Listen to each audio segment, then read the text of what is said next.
नमस्कार मित्रांनो, एन-ए प्लॉट म्हणजे काय आपण बघणार आहोत. एकदम सोप्या भाषेत जर सांगायचं झालं, तर सोप्या भाषेत सांगायचं झाले तर जी जमीन शेतीसाठी न वापरता राहण्यासाठी, उदाहरणार्थ घर बांधण्यासाठी, बंगला, कारखाना, अपार्टमेंट, ऑफिस उभारण्यासाठी वापरली जाते, तिला एन-ए प्लॉट असे म्हणतात. मग आता आपण बघणार आहोत मित्रांनो, एन-ए प्लॉटची वैशिष्ट्य काय आहे? तर बांधकामासाठी योग्य. ही जी एन-ए प्लॉट असतो मित्रांनो, या जमिनीवर तुम्ही घराचे किंवा इतर बांधकाम निर्धास्तपणे करू शकतात. मग आपल्याला इथे सुविधा काय-काय असते? अशा प्लॉटवर मित्रांनो, प्लॉटवर सहसा रस्ते, पाणी आणि विजेची व्यवस्था असते. मग गुंतवणूक जी असते ना, ही एन-ए प्लॉट घेणे हे गुंतवणुकीसाठी सुरक्षित मानले जाते.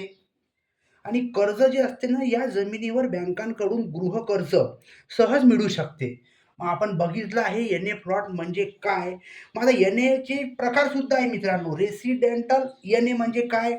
फक्त घर किंवा बंगला बांधण्यासाठी. आणि कमर्शियल एन-ए म्हणजे ऑफिस, दुकान किंवा व्यावसायिक कॉम्प्लेक्ससाठी. आणि इंडस्ट्रियल एन-ए म्हणजे कारखाना किंवा उद्योग उभारणीसाठी. मग यानुसार आपण बघितलं आहे मित्रांनो, मग एन-ए प्लॉट खरेदी करताना काय काळजी घ्यायची आपण? तर एन-ए ऑर्डर संबंधित अधिकाऱ्याची, कलेक्टर, एस-डी-ओ स्वाक्षरी असलेली एन-ए ऑर्डर तपासा. 7/12 उतार्यावर जमिनीचा प्रकार एन-ए किंवा बिनशेत असा नोंदवलेला असावा. मोजणी जी आहे मित्रांनो, ती प्लॉटची मोजणी स्वतः करून घेणे योग्य ठरते. मग थोडक्यात काय आहे? तर थोडक्यात एन-ए प्लॉट म्हणजे निवासी किंवा व्यावसायिक कामासाठी पूर्णपणे कायदेशीर आणि सुरक्षित जागा. जर व्हिडिओ आवडला असेल तर आमच्या YouTube चॅनलला सबस्क्राईब नक्की करा मित्रांनो. आम्ही असेच नवीन व्हिडिओ आमच्या YouTubeवर अपलोड करत असतो. धन्यवाद.